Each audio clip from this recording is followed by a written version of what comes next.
Rise and shine, it's a brand new day. Ken can take the stage, ready to play. Weekdays at 10, the cars on the scene. Coffee in hand, they're living the dream. Aggression in the voice, got the whole town awake. Bringing fire to the mic, make no mistake. Shows in the corner, spitting out facts. Dropping truth bombs, ain't holding back. Ken in the morning, feel the heat. From 10 a.m. CST, can take a seat. We live and loud, that break in the mind. Light up your speakers, crank up the sound. They're talking about life upside down. Opinions exploding like a sonic blast. In the studio, they're built to last. With passion and grit, they engage and ignite. Every single week, they're a force can't fight. From sports to politics, This is a Huddle Sports Network broadcast. You can find us on Roku TV, Amazon Fire TV, Facebook, and of course YouTube. Get all your NFL news here first.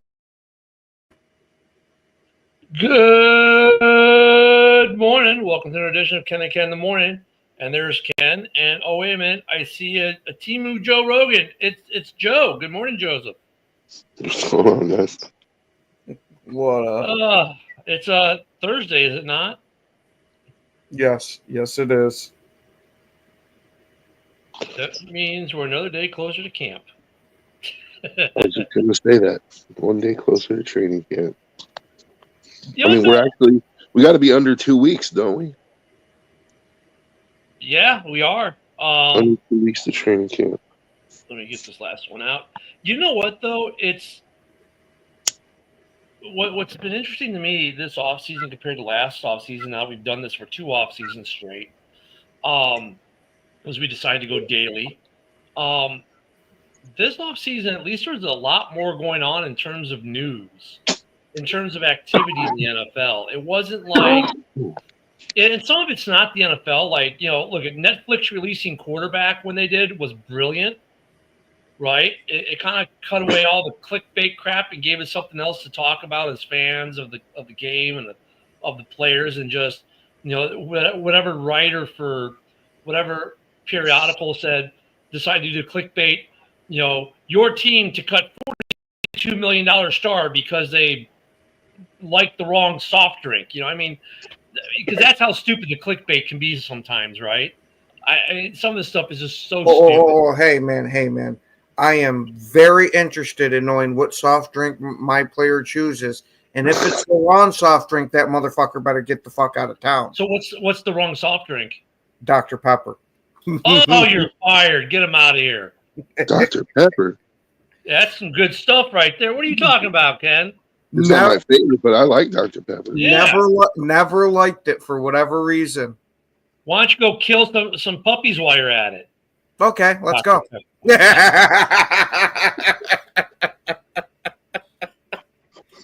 Depends on who they belong to. There you go, Haas. Thank you, my friend. Good to see you today. Coming in from X. I always liked Mr. Pibb, too. Yeah, Pibb's is the alternate version if you can't get Dr. Pepper, right? Because Pepsi, Coke, whatever.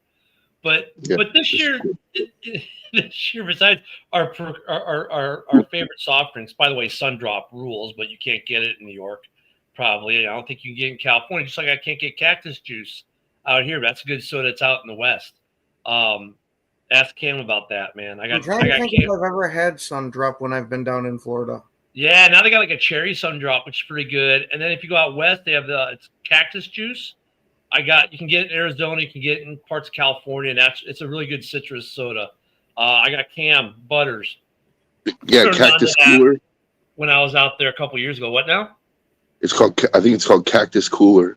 Cactus Cooler, that's it. Cactus Cooler, yeah. Yeah, that's a good song. Can you get that where you're at, Joe? Yeah. Yeah, that's good stuff. You can't get it out here. Regional sodas, man. You gotta love it. Hey, just be happy that you're not a Lions fan, because those guys, they spray Faygo all over themselves and treat their faces like clowns. Oh, they're like the people who drank Tab back in the day. Oh my God, that shit was fucking awful. Yeah. Oh, I miss Jolt Cola. Yeah, I think everyone misses Jolt Cola there, Joe. Which now in today's So that's what I don't understand is why did they discontinue it if everybody liked it? it was the first energy drink, if you think about it. But the problem is like for that time period, it was politically not correct or whatever. It's like it got politically removed because these parents and groups, oh my God, all this sugar and caffeine, oh my God, it's so terrible. Have you seen a Monster energy drink lately? But it was a precursor to all that. Sundrop is everywhere in Wisconsin. Yeah, it's in certain places. Dorn. I never had it in Chicago. It is growing a little bit more. It was more southeast, and it has grown out a little bit. Some of them do kind of break out eventually and expand. They're trying, like Publix used to only be in Florida. Now you got Publix in Georgia. You got it in parts of Kentucky, even Tennessee. Publix just dominates wherever it goes. Great grocery store. But it's funny with the regional drinks. Like, well, that's like something you can't get out McGillicuddy's. You can't really get that out of Wisconsin. McGillicuddy's is pretty good. Dorn knows what I'm talking about. Ken might have heard of McGillicuddy's. Wait. You're talking about that insanely sweet fucking alcohol shit? Yeah. God, I drank that one time in my life and never again. The rot gut you get from that shit. Oh, is it like Southern Comfort? No. Way worse. Way worse. It's a liquor schnapps. Yeah, I've actually got a couple little bottles of it here at the house. And then beer, like Leinenkugel used to be just like a Wisconsin, Minnesota, Illinois thing. And now, of course, it's everywhere. Now you can get a Leinie anywhere. But I remember going up to Rice Lake and Chippewa Falls up there and going to the brewery back in the day. But the NFL's gotten, as we sidetracked, the NFL got, we didn't get as much clickbait. Like Netflix, I think they nailed it. You released quarterback at the right time. And then hope they do it next year with receiver. If that's what they're going to do again, if they're going to alternate between quarterbacks and receivers, whatever the show they do, I hope they release it about the same time because it's a perfect time. Like it really saved us from all the stupid clickbait. Yeah. If they would have done receiver this year, it would have been pretty interesting too, because they could have done the whole Stephon Diggs Cardi B breakup. We've been talking about how her BBL smells like dumpster juice. Like, I mean, that's good television. It's like we were talking last night on the round table a little bit, about it. Like, oh, we should do, linemen. They're different people. And I get they deserve the love, but they'll never get a show because they're not the big names that sell that could bring people to watch the show. Like I think if you did a show on linemen, it'd be super freaking interesting because some of them are just different people, man. But that's one of those shows that when Netflix debuted it, it would just kind of sit there, and then as word of mouth happened, it would. There we go. Yeah, they're right out there. They're really. Let me get. God, my mouse isn't working. There's Michael's comment. If they're doing the long snapper, Netflix is really running. He's true, right? But that'd be one of those shows that an offensive lineman or defensive lineman. It's like the week it dropped, no one would watch it, and by the third or fourth week, then finally pick up some steam to be like, oh my God, did you see the crazy stuff that this guy did? But I mean, they're going to go with receivers. They're going to go with quarterbacks, running backs. There's only 3 or 4 they could probably even do that people would want to watch off the bat. They'd watch King Henry, CMC, and Saquon. And after that, I'm sorry, Lions fans, not everyone's interested in JMO. Now I'm brain farting. I think they might be interested in Genty too. And I don't say that because he's a Raider. I say that because he was the first running back taken in the draft. There's a lot of hype behind him. That's like Bijan. But I mean, they don't really do rookies, though. They're doing established stars in the league. And the problem with running back is Jahmyr Gibbs. Everyone says, oh, they should do one of Gibbs. Why? No one outside Detroit cares.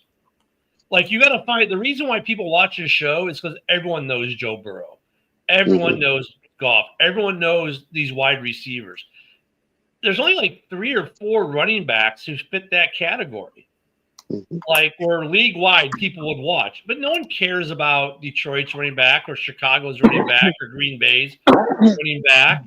Even though he could be one, he's close to being there because of his, what he did with the Raiders and then what he did last year with the Packers.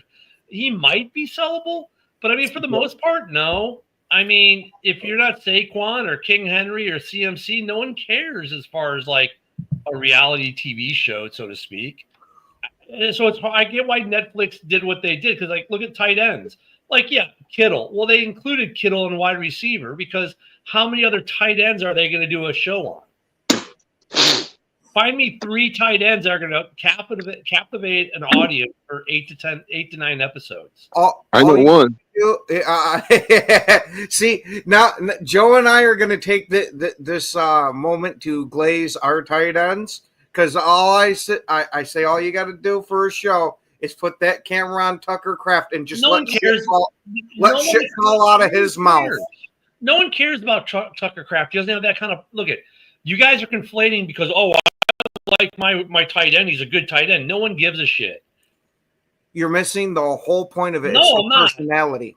Well, that's just it. No one knows their personalities. No one outside Green Bay knows about Tucker's Kraft. Look, would it be a coming out party for Tucker Kraft in that way where fans would then get to know his personality? Yes. But the problem is he's not George Kittle where people already know his personality and would want to watch it. If they said, oh, we're going to have Green Bay Packers, Tucker Kraft, people are like, who the fuck is this guy from cow tipping land? You go to Cheeselandia to find a guy? Please. Then no one would care. No one would care about. I mean, seriously, no one would care about Cole Kmet or Sam Laporta. No one would care because no one knows their personality. Are these guys good, all good tight ends? Yeah, they are. But they don't have a personality that's going to draw ratings off the bat. Now, look, I'm not saying that they don't have personalities. That, you could be right, Ken, but the problem is no one knows them now. And so no one's going to start watching when the show comes out. And that's what Netflix, look at. They want, the show comes out day one. They want X amount of views. Those guys aren't going to deliver that. All you got to do is put him on that little intro, and that'd be enough to suck people in. For the Packer fans, that's about it. No one else would give a shit. You watch You're the way some dude in New York is going to care about Tucker Kraft. No, he's not. They don't know that he's not a personality in the NFL. If you look at who they pick, these guys have big NFL personalities that are talked about all the time in the NFL among fans because, a variety of things, right? The only tight end that people would care, 2, Kelsey and Kittle are the only 2 of that kind of name wreck. That's it. After that, for tight ends, you may have a great tight end. You may think of a great personality. He's a little wacky and wonky and fun, but no one else outside of your fan base knows nor cares. So it's hard for Netflix to sell that show. I do think people are starting to know the name of Brock Bowers, though. They know Bowers because of what he did on the field. I mean, that's the other thing. Like Bowers could become that, Joe, but after one season, they're not going to do a show on him. Netflix is going to do a show on him. I mean, now if he does it for like 2 or 3 seasons and becomes more of a personality as well as a great player in the NFL, like these other guys have, then they'll do a show. But like, look at. Why does Kirk Cousins get on this show not once but twice? I mean, think about it. Ned Flanders, right? Because he's a huge personality in the NFL that a lot of people talk about for a lot of different reasons. Like, so until you do that, that's what I'm saying. At tight end, there's like 2. At running back, there's 3, maybe 4. Josh Jacobs is on the peripheral of that, right? But no one cares about DeAndre Swift outside of our division to watch a show on him. He's not that big of a player. That's why they're going with quarterbacks and receivers because they're all big names. Now, there's some defensive ends you could do possibly. Myles Garrett, pick a Watt, pick a Bosa, right? I mean, there are some guys that you might be able to sell a show. Remember, we can't conflate because the guy's a good player means he's going to sell a TV show. See, actually, Brock Bowers probably wouldn't be very entertaining because he's like a really humble and kind of quiet dude. So, he probably wouldn't make for great television. Max Crosby would. Max Crosby would make for great television. Yep, I'm with you there, Luca. So, I mean, I don't know if they can put any player on there and they'll watch, and they got to sell the show because Netflix has shows with great star power that they cancel after one season because they don't get the ratings. I mean, But the star power, though, is like you just can't take some tight end from Wisconsin or Chicago who doesn't have a big personality that's been out there like, let's say, Kittle is, and expect people to watch the show for 8 episodes. They should have got Steamin' Willie Beeman. What up, Jack Wagon? Willie Beeman. You don't remember that movie, dude? Yeah, I do. Any Given Sunday? Oh, come on. Yep. Willie Beeman. Marcus Mariota was trash and not a star, but he was highly talked about by a lot of people. He was talked about by being, terrible. No, once again, you're conflating. A lot of people you're conflating football skills to marketability for a TV show. Mariota had a lot of other things going on that made him talked about and a celebrity. We're not talking about are these guys good NFL players. We're talking about their celebrity. Are they? What kind of celebrity status do they have? What celebrity status did Mariota have? But he was also, if you look at that show, the least shown on that show. He was the Jared Goff of that season. Because for Goff, they spent more time with his wife, who's an SI swimsuit model, than they did with Goff. I mean, look at. Didn't they have Minshew on there too? Because Minshew would be an interesting character on a television show. Yeah. Yeah. But I think they learned also from Mariota too. Like if you notice when they did receiver, they went a little more high profile, and they went a little more high profile with this year quarterback. But like I said, you have to have, and the problem with like tight ends, like everyone's seen so much crap on Kittle. I don't know if they could actually. What new could we learn about Kittle? They did Kittle last year in receiver, so that kind of already told you, man, they're not going to do tight ends because they don't feel they've got enough tight ends to carry a show. Look at Musgrave may be a great kid, but they're not going to do a show on him. They're going to do a show on some other big receivers, some other big personalities in the league. I think defensive end is. If you're not going to do quarterback receiver, I think you do Max Crosby. He's just look at Max Crosby. Max Crosby would be great. I think you might see Myles Garrett would be someone they would probably do. He's in our big name. But they're going to go with that. Tight ends. Yeah, these guys they're good players, but they're not going to sell an 8-episode show. Khalil Mack. Khalil Mack maybe. Khalil Mack doesn't hand out Halloween candy to kids. That's personality. Luka, no. Look at punters and long snappers. No one's watching that shit. They're watching one episode and turning it off. Yeah, or kickers. Yeah. Minshew looks like Uncle Rico. He does, doesn't he? You got to remember, they're trying to sell an 8-episode show. They got to be interesting for that, and they got to have some name rec already. So, like, if these guys get more name rec nationally, then yeah, they could do it. But that's like with running back. The only 3 nationally you probably have the name rec are CMC, Saquon, and King Henry. After that, it gets hard. And shit with CMC, you get a medical documentary too, because you get to watch them going from specialist to specialist. Yeah. And you got to remember another thing: their target audience is not necessarily us. It is to a degree, but they want the non-NFL football fan to watch that show and be interested by it. So, I think that one's just the happy bonus.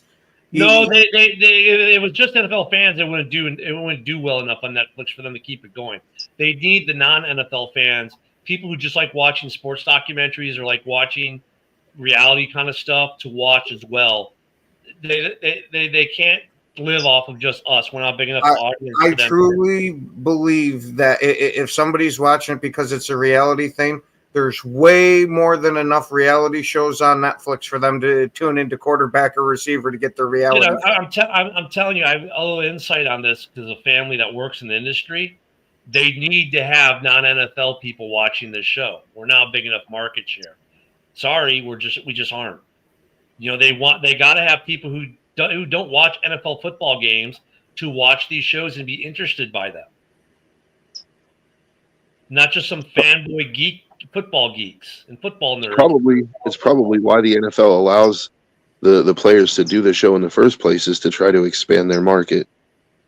Luca, if you believe that, you go produce a show with the punter from Arizona, the field goal kicker from Miami, and let's pick a good location, and the long snapper for the New York Giants, and let's see how that show does. I was gonna say it might be entertaining. No one's watching that shit. No one cares. Well, maybe one episode out of curiosity. That's about it, and you're trying to sell 8. Yeah. So I mean, that's the problem with that's why they're doing just quarterbacks and receivers. They're the most marketable. They are the most marketable entities in the NFL. Like, look at, not to say and it's not to say there aren't guys that are positions who aren't marketable. Sebastian Janikowski was hugely marketable, right? Some of these guys are, but the problem is they're doing position groups. So you got to have at least 3 to 4 guys that they can at least do a season on with 3 or 4 guys for them to do it. Like, just because you've got, 1 or 2 tight ends who are highly marketable doesn't mean you might be able to get away with that and slip in Musgrave or slip in Laporta or slip in whatever tight end. You might be able to get away with that. Same They with could do a show on referees, and then you'd you'd get the bonus of seeing Patrick Mahomes every week, taking him out to dinner and all that shit. They still got Patrick Mahomes in this season of quarterback, man. They still figured out a way to get him in. Well, he produces the show, so I can understand why they don't do offensive linemen or defensive linemen or safeties or linebackers. It's like, they just got to be marketable outside of the NFL. And that's the players, if you think about it, that they've chosen who are marketable outside of the NFL for whatever reason. If this was 10 years ago and you did it on offensive linemen, you're getting a hell of a series out of it. Because now, instead of drinking and going out and doing a whole bunch of dumb shit, you got these offensive linemen going fishing or doing just regular mundane tasks. Yeah, that's you don't hear about the guys going crazy anymore. Like, Kirk Cousins works when he does mundane tasks because it's Kirk Cousins. You know what I mean? It's just the whole flip persona of this guy from doing the surf and sway to let me get a Roy Rogers. I mean, the dichotomy of Kirk Cousins is why he works. But I mean, I do. Here's going back to the original point, that what's great about Netflix doing this show is they dropped it at the perfect time. No OTAs. There's not much going on in the NFL. It's just basically a bunch of clickbait about how the Vikings are mad at Justin Jefferson because he bought another chain and might cut him. Like that clickbait crap. We don't have to deal with it, where we at least get some kind of content, NFL related, that we could watch that isn't stupid clickbait. You're watching an offensive lineman. Yeah, no, wouldn't. Not in this political climate. Oh my God, he's overeating. What about the poor people? Oh my God.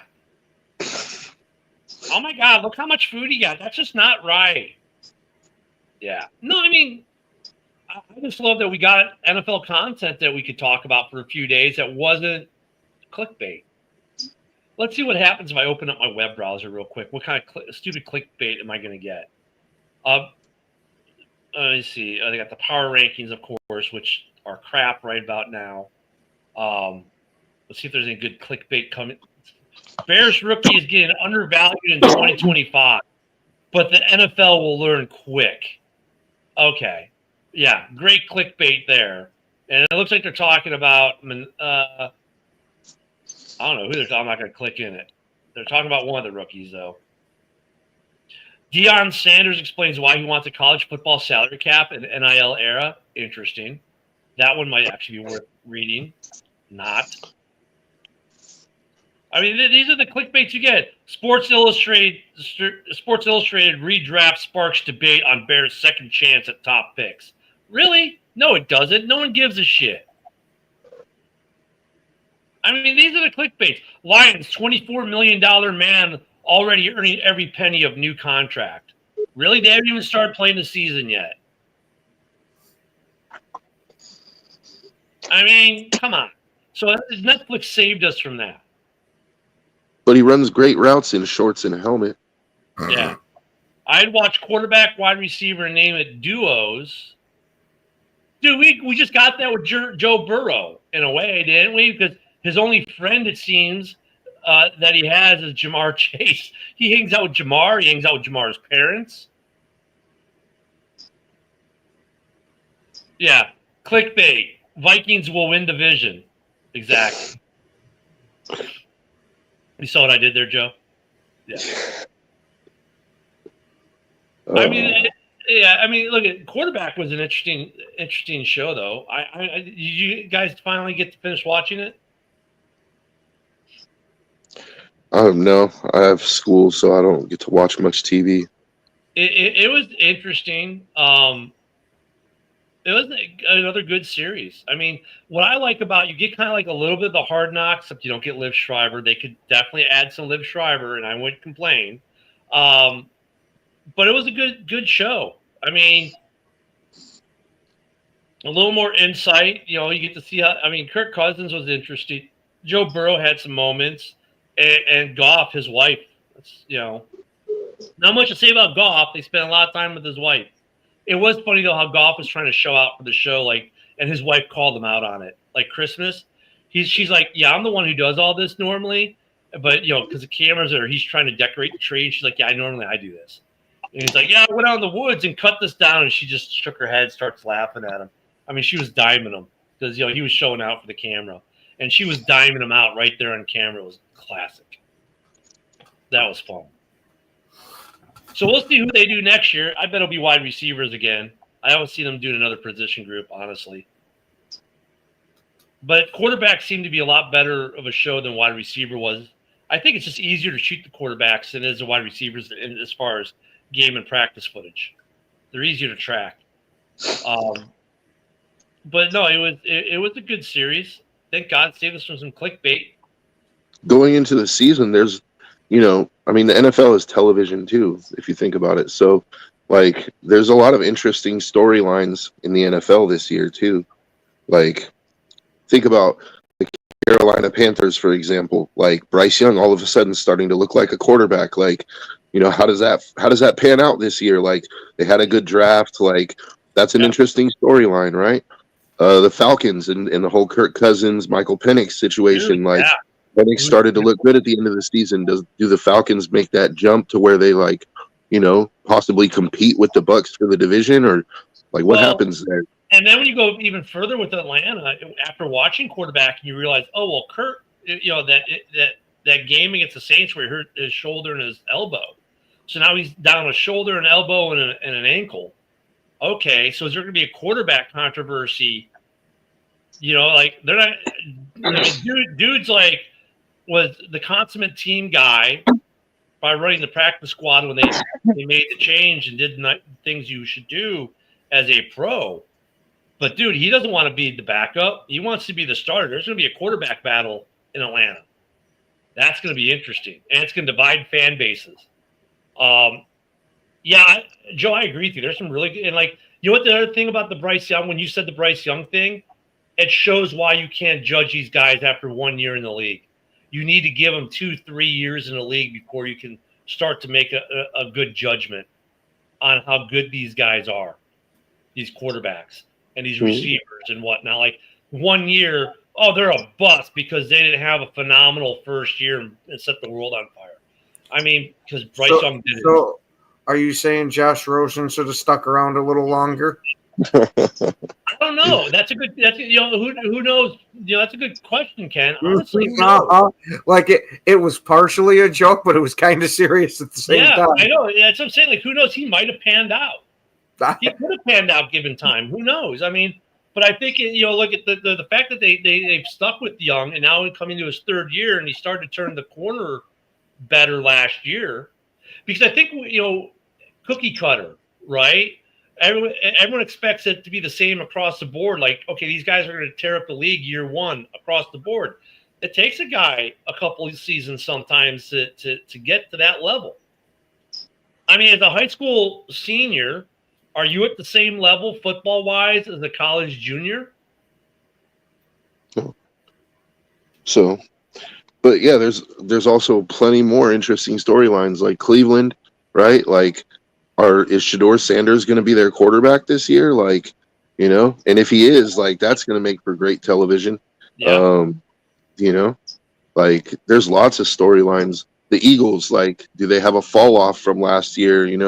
Like the Super Bowl hangover that teams typically get.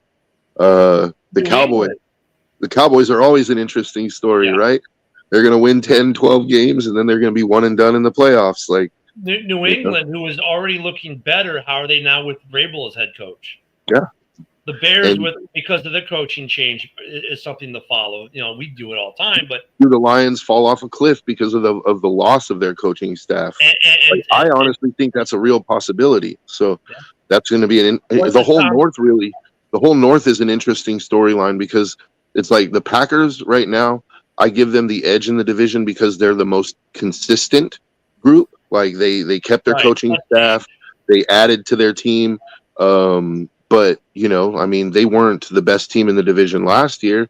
Like, so, it's going to be interesting. The Bears, I expect them to be better, but how much better are they going to be? The Vikings, like, they got questions at quarterback. Like, is JJ that guy? If he is, then they're going to be a great team, right? With the Vikings, it's like, is it plug and play at quarterback? Yeah. Think about JJ does good. It's just, okay, they're plug and play. You can plug any quarterback in there and they're going to be good because of the other players and coaches on that staff. The Raiders, what's a Pete Carroll era going to start to look like? And more so, what's the Tom Brady effect? That's a storyline. The Tom Brady effect. Yeah, he downplays his level of involvement, but everyone knows he's more involved than what he says, right? Yeah. The whole AFC West, that's another one. Like the Chiefs, the Chiefs are still kind of the Chiefs. Can they hold on? Yeah. Can they hold on? The Chargers are an up-and-coming, like, threat to the division. Denver is looking a lot better, and Bo Nix seems to be a competent quarterback. The Raiders are the question mark in that division because, like they have, I don't know, like I think Geno could end up being better than Bo Nix maybe, but like, is he better than Herbert? Nah. Is he better than Patrick Mahomes? Like, don't make me laugh, right? So, and in a couple of weeks, we get to watch the Buffalo Bills on Hard Knocks. That's going to be. I mean, usually Hard Knocks, it's just they change the rules. Now it's going to be the Buffalo Bills. Holy crap, we're getting an elite team in the AFC. That's going to be fun to watch. And I don't want to hear, it's a distraction bullshit. Because look at Joe Burrow last year, not only had the NFL, the quarterback, Netflix crew following him around and interviewing him all season, he also had Hard Knocks at the back end of the season last year. And he absolutely destroyed everyone on that part during that part of the season. Well, he had 2 film crews he had to deal with on a daily basis. It's not a distraction. These guys know how to deal with it. They don't let it become a distraction. So I can't wait to see Buffalo. And then we're going to see the NFC East in Hard Knocks. That's going to be fun to watch this year. Mm-hmm. There are some great storylines. And then the NFC West. Like, it's the NFC West is a different kind of storyline, but it's a storyline nonetheless because the Niners are an aging team that, their running back is oft injured. Like they traded Debo and now like Ayuk got injured last year. Like there's huge question marks for them. And meanwhile, like the rest of the division didn't really, I mean, the Rams you could say got better, but Seattle, like they got Darnold. So that's a storyline there. How are they going to do with Darnold? I don't think very good because of their offensive line, but that division is wide open. Well, a storyline that might be a little more subdued, we don't hear about, is Ken's favorite quarterback. What the hell is Arizona? Like, seriously, like they're quietly building something there with the Keebler Elf. And what are they going to look like? Is this the end of the Keebler Elf, or is he? Because they're obviously a better team when he plays. We've seen that when he was out with injury, and then he came back. They are a lot better team when he's their quarterback. But what are they? Like, are they a good NFL team, or are they a mediocre team that's not ever going to cross the threshold? What are they? Yeah. I mean, I give them a decent shot at the division this year because I don't think Seattle is going to be very good. They're going to have a tough time with the Rams, but Stafford's another year older. Like, that's another question, you know. Yeah, but the difference between Stafford and Rodgers as they age, like what's the age difference on Stafford and Rodgers? It's not much. It's only like a couple years, isn't it? Like 1 or 2 years. I think it's more than that, but hold on. That's what's hard. They've both been in the league so long. It's like, which one was here first and by how much more? They both came in relatively close to each other. You know, there's a difference of 4 years between them. Is it a 4-year? Wow, it's that big of a gap. Yep. I think Stafford's aged better than Rodgers has in some ways. I don't see him declining as much yet. I was going to say Rodgers was still lighting the world on fire when he was 37. Yeah, that's what I'm saying. I don't see the decline like that with him yet. Stafford, that argument's not is probably we're 2 or 3 years away from that argument, maybe on Stafford. Well, I mean, maybe, but maybe not, because the Rams, like there was talk of Stafford being traded this year. Yep. Like the Rams are looking. This isn't saying that Stafford can't still play, but the Rams are already looking at his replacement. Like, yeah, but I think wasn't that part of that Stafford kind of saying, "Look, guys, if we're not going to do certain things, trade me though too." Like he thought maybe the team was going in the opposite direction of what they were going in, and then all of a sudden they get Devontae, and all of a sudden that trade talk stopped. Yeah, if I remember correctly, a lot of it had to do with his contract too. That he wanted a new deal, and at first they weren't too keen on giving it to him until that the trade talk started heating up. Then it was all right. We'll give you the money to come back. Yeah, I think they were kind of at crossroads with the Rams too, because you got to remember the Rams weren't that good just not that long ago. You know, even though they were really good, then they weren't that good. I think there was some question mark, like, are we going to tear it down and rebuild it, or what are we doing here? And part of that was a Stafford deal, and it's like they decided, okay, we're going to reinvest in Stafford in this current roster and build it better, and they went that route versus let's just tear it down and restart it. I think that was part of the trade issue with Stafford, but Stafford's always good TV. Mm-hmm.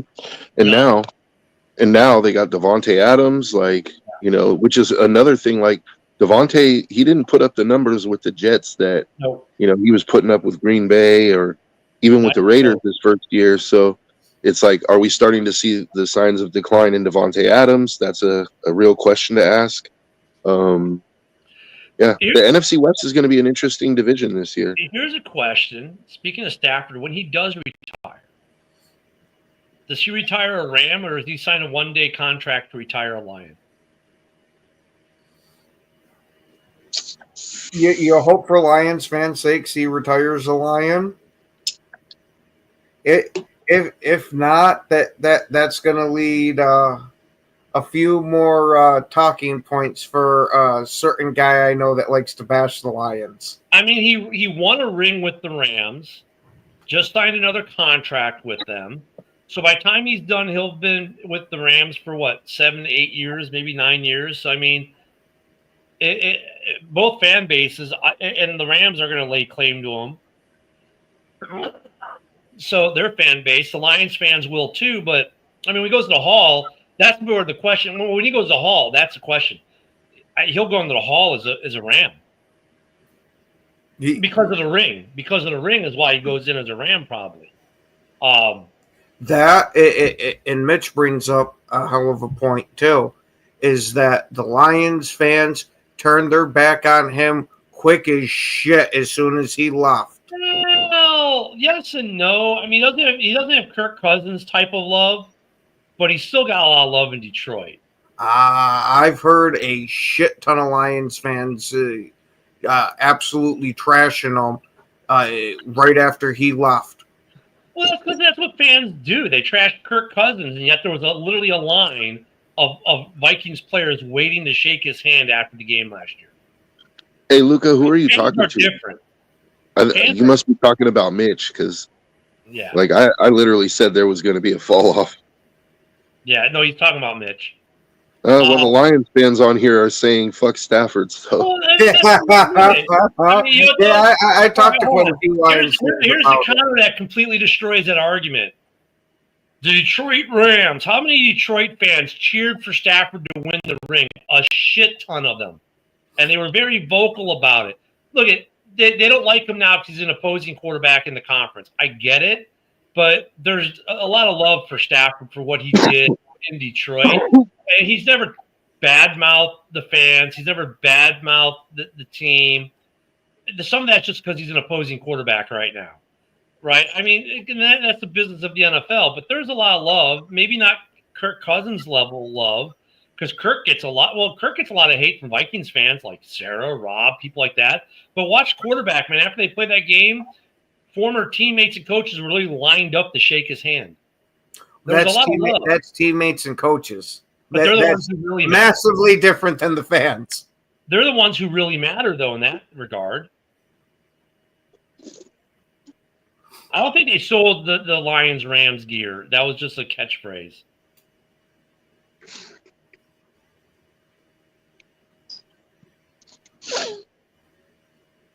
Oh, here we go. I love Mitch. Mitch always makes these arguments. What's up, Nick? What's up there, Nick? Oh, I mean, there's some great storylines this year. Mitch is going to be one of them with the Lions. Because, look, if the Lions fall off, we're not going to see a lot of Mitch. If they don't fall off, he's going to see y'all. Jared Goff is the best quarterback that ever existed. Look at the numbers. Top 3. This is look at the argument that Mitch makes here that our DC Aaron Glenn was our biggest problem, who got hired now as a head coach for the Jets.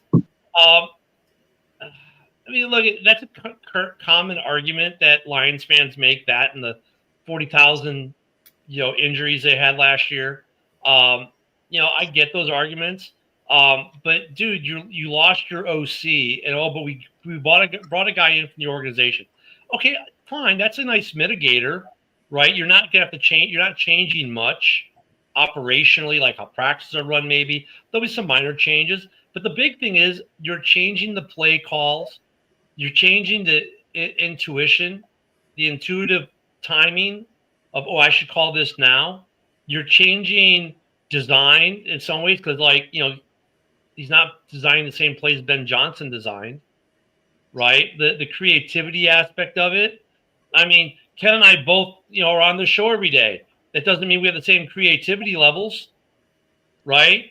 So, if we bring Bear fan Mike up here, or Mike the Bear fan, it's completely different. Oh, but we're from the same fan base. It's continuity. They're both Bears fans. That doesn't mean jack. So, I mean, I think there's going to be fall off for Detroit in subtle ways like that. Like the play calling will be a little different. Some of the designed trick plays and stuff like that aren't going to be there like they were in the past. Some of the magic is going to be different. Now, look, could Morton maybe do some cool, innovative things and be a positive for him? Yeah, there's a possibility, right? But I mean, you can't say everything's going to be the same in Detroit and they're just going to keep chugging right along. When you lose your play caller and play designer, you lose your defensive play caller and play designer, you lose 2 starting linemen, your center and a guard, and now you're going to replace them with what? You're going to put 2 rookies on that line, and your line's been declining for the last 3 years. They've still been really good, but there's been a measurable decline on the play of that line, and you're going to tell me there's no drop-off? Dude, they're in a perfect position for there to be a lot of drop off. Yeah.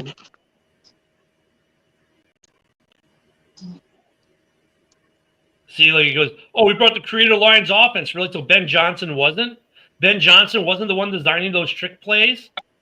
Like we just saw on quarterback that he was.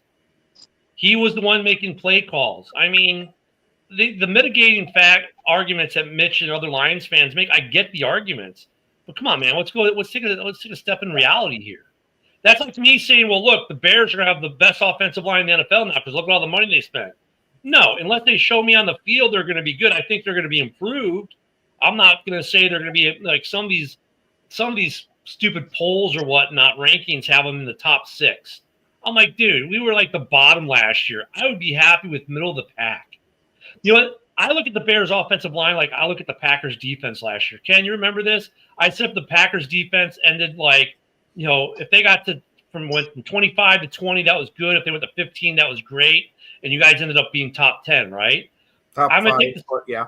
I'm going to take the same line with the Bears offensive line. If they can go from like wherever they were, 28 or 30 to like around 20, great year. Phenomenal, right? If they can crack the top 10, lights out. This team has won more games than we ever thought they'd win this year. That's kind of the stance I'm taking with the offensive line, that same pragmatic approach. Because you got to show me. Just because you've done things in the offseason doesn't mean it's going to translate. Hell, if they were, the Bears would have won a lot more games than they did last year because they had a lot of talent on that roster. A ton of talent on that roster. Talent that any other team would pick up in a heartbeat. And what they do with that talent? Nothing. Sean Payton's system is so outdated. Dan Campbell blowing off dust at old playbook. Okay, I'm not so sure what that means there. But okay, John? What he's saying is Dan Campbell's now going to be calling the plays with the old playbook that Sean Payton used when he was a coach under him. Did Stafford ask to leave Detroit, or did he just agree to leave Detroit? I think he might have actually asked. I don't remember for 100%. And if he asked, I wouldn't blame him after, 12, 13 years he was there and then not doing shit. I don't blame him.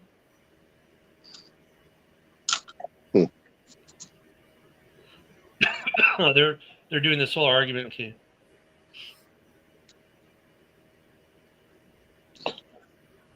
So was Morton on the sideline calling plays last year, Mitch?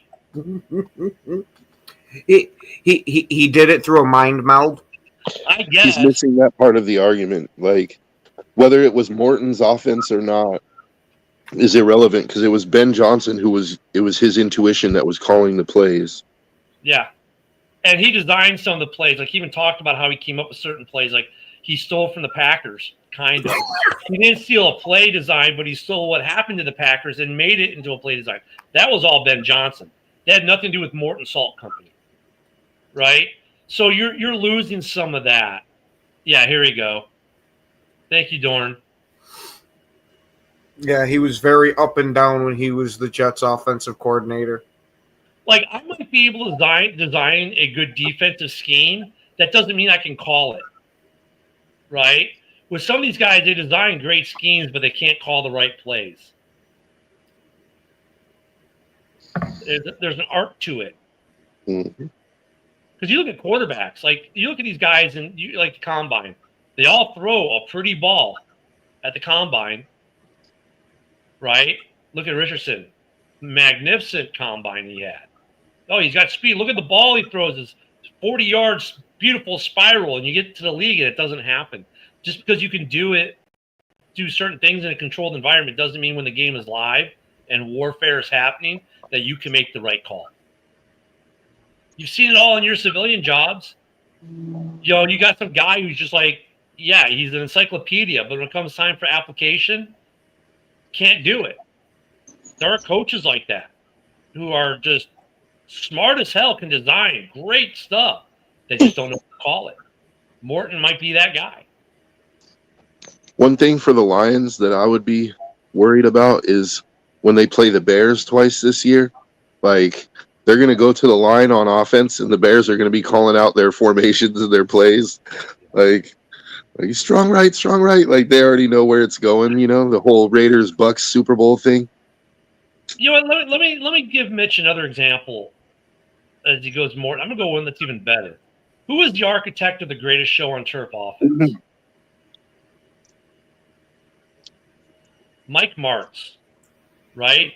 And he was probably one of the highest touted OCs in the NFL when he, came up with the greatest show on turf. And there you go. Thank you, Nick. Nick was on it, right? And what happens when Lovey brings Mike Martz to Chicago? Jay Cutler got killed because Mike Martz, everything was like a 7-step drop, and Cutler's getting hit by step 2. Right? Once again, bad offensive line. Great center. Everyone else around him kind of sucked. He designed a great offense, but it didn't work for that team. And the play calls, when he made those calls, didn't work. Then you look at the guy we had 2 years ago, came out of Green Bay, who when he was with Aaron Rodgers, seemed to be really good. Comes to Chicago, can't call a play to save his ass. Then he goes to last year, he goes to the Raiders. Halfway through the year, he said, yeah, dude, you can't call plays. And they got rid of him. The guy can design plays and design an offense maybe. He just can't call it. So just because Morton was the architect or the thought, the guy who started the foundation of what is now that offense, doesn't mean he's going to be just as good as Ben Johnson, because he doesn't have the same play calling ability as Ben Johnson. Otherwise, he would still be an OC elsewhere.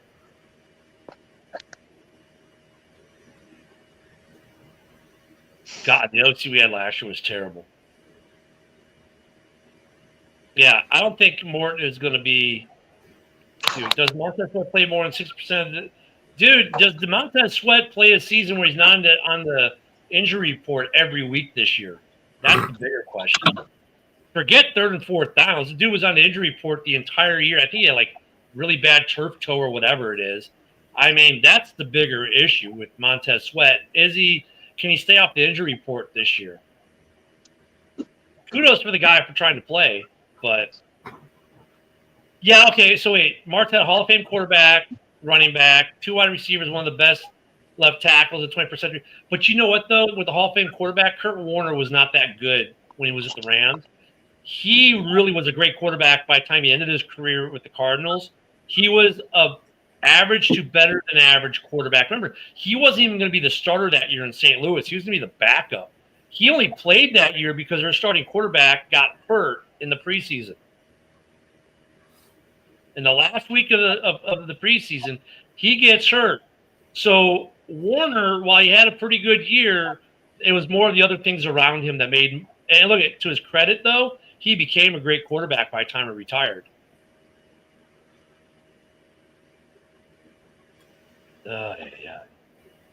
Yeah. But yeah, I mean, sometimes it doesn't translate. So yeah, I think there's gonna be drop off. I'm gonna slightly push back on that. Why does Morton consistently have a job in the NFL? The same reason that Joe Barry constantly has a job in the NFL. You're getting hired because you're buddies with somebody. Well, it's not just that though, Ken. Like, he might be really good at play design. Like, he might have a good football mind, and he can design plays and design base sets and stuff like that work. He just isn't good at the application. There are people like that. He's good with linebackers. Outside of linebackers, he's terrible. I'll give it to him. He's really good with linebackers. But once you get to the rest of the defense, it falls off a cliff quick. Right, but that's what I'm saying. He's really good at something that gets him hired with teams because he's good at a certain aspect of the game. And when he tried to move up, it didn't work out. And some of these guys, like Vic Fangio, great example. Can anyone argue Vic Fangio is not a great DC? Everywhere he's gone, he's made defenses good, whether it be Chicago, Dallas, Philly. He produces great defenses. As a head coach, he was terrible. And he realized it pretty damn quick, and they realized it pretty damn quick, and the guy just went back to being a DC, making big money as a DC because he knows what he's good at, right? There are guys who are just good at certain things and those things only.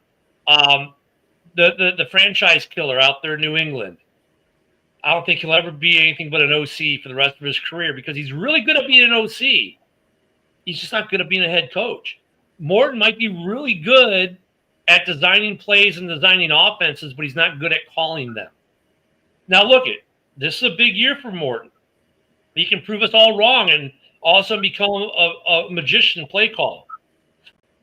But history doesn't suggest he is that. So, you got guys like Kingsbury, good OC, maybe not as good of a head coach, but he's a real good OC. Look what he did in Washington last year. So Ben Johnson, we'll learn this year. Is he a good head coach or is he a Vic Fangio? Because you got to believe when Denver hired Vic Fangio, those fans were like, oh, yeah, we're getting one of the best defensive minds in football. And they did. He just couldn't be a head coach. I'm hoping that's not the case for Ben Johnson. If it is, Poles will probably have a job too. But if Ben Johnson doesn't pan out, and some Bear fans think automatically, look, I'll take the inverse. Like some Bear fans are like Mitch when it comes to Ben Johnson. They're like, well, Ben Johnson's going to be the head coach. Oh, we're going to be phenomenal. He's such a great offensive mind. But is he a good head coach? We just had a guy who designs great defenses, who's got a good defensive mind, who makes a good defense, was a shitty head coach in Eberflus. So let's hope in Chicago Ben Johnson's not that. Let's hope he's more like your guy, who is a mid-grade OC, and everyone scratched their head like, why the hell? Because when he was with the Titans, they didn't do much. He was like, when he was with the Titans, Tannehill actually looked like a real quarterback and had but their offensive numbers are they're like 13, 15, like they're the middle of a pack offense in the league. And so we're like, well, he's mid-grade. And obviously Goody said, he may look mid-grade, but he's really not. Like that's what the Bears are looking for. Like we better, our guy better be like LaFleur, like except everyone called him high grade. He better be high grade. LaFleur was a guy, everyone said, oh, that's a mid-grade offense. They're not that good. And Goody said, no, what? Hold my beer. He's actually high grade. The Titans did have a damn good offense that year that he was there. That's why he was able to get the head coach. Yeah, but what were they ranked like? They were like middle of the pack.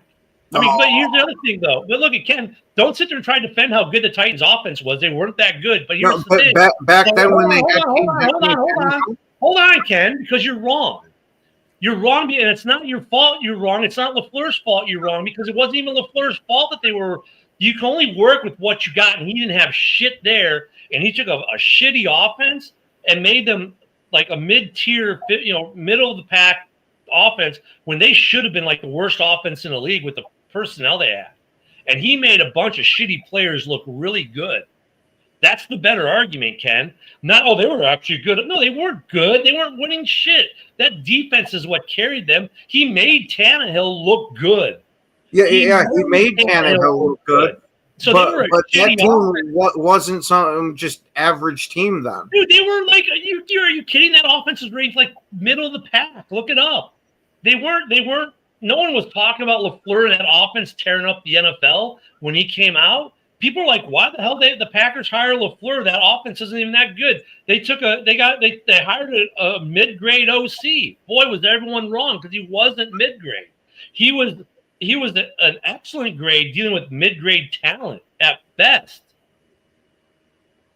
But yeah, Luka, me too, right? He's a top 3 play caller designer. And he turned a shitty offense into something that was somewhat respectable, being mid-tier, and that's how he got that Packers gig.